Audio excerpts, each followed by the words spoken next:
திருப்பரங்குன்றத்தை தொடர்ந்து திண்டுக்கல் மலைக்கோட்டையில் பார்வையை திருப்பும் பாஜக. அபிராமி அம்மன் சிலையை மலை உச்சியில் மீண்டும் நிறுவ திட்டம்.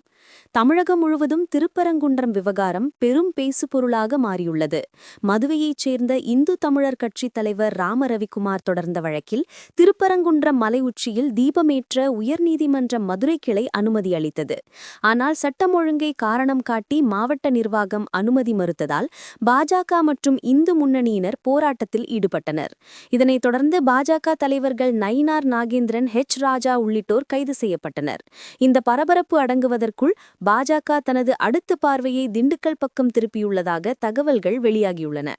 திண்டுக்கல் மலைக்கோட்டை உச்சியில் மீண்டும் அபிராமி அம்மன் சிலையை பிரதிஷ்டை செய்து வழிபட வேண்டும் என்ற கோரிக்கையை பாஜக முன்னெடுக்க உள்ளது. வரலாற்றுப்படி 1605ஆம் ஆண்டு முத்துகிருஷ்ண நாயக்கரால் கட்டப்பட்ட இந்த மலைக்கோட்டையில் அபிராமி அம்மன் மற்றும் பத்மகிரீஸ்வரர் சிலைகள் இருந்தன. பின்னர் திப்பு சுல்தான் கட்டுப்பாட்டில் கோட்டை வந்தபோது பாதுகாப்பு காரணங்களுக்காக இந்த சிலைகள் அடிவாரத்தில் உள்ள காளகத்தீஸ்வரர் கோவிலுக்கு மாற்றப்பட்டன. தற்போது தொல்லியல் துறை கட்டுப்பாட்டில் உள்ள இந்த கோட்டையில் அடிவார குளத்தை சுத்தம் செய்தபோது அம்மனின் திரிசூலம் மற்றும் சுவாமி சிலைகள் கண்டெடுக்கப்பட்டன. இதனை அடிப்படையாக கொண்டு மலைக்கோட்டை மீது மீண்டும் அபிராமி அம்மன் சிலையை நிறுவ வேண்டும் என்றும் கார்த்திகை தீபம் ஏற்ற வேண்டும் என்றும் கோரிக்கைகள் எழுந்துள்ளன.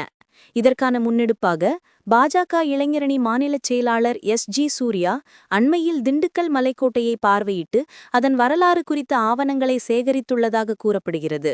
வரும் ஜனவரி மாதத்திற்குள் இது தொடர்பாக உச்சநீதிமன்றத்தில் வழக்கு தொடரவும் போராட்டங்களை அறிவிக்கவும் பாஜக திட்டமிட்டுள்ளதாக தெரிகிறது. கோவில் நகரங்களை குறிவைத்து பாஜக செயல்பட்டு வரும் நிலையில் திருப்பரங்குன்றத்தை தொடர்ந்து திண்டுக்கல் விவகாரம் அரசியல் களத்தில் சூடு பிடிக்க தொடங்கியுள்ளது.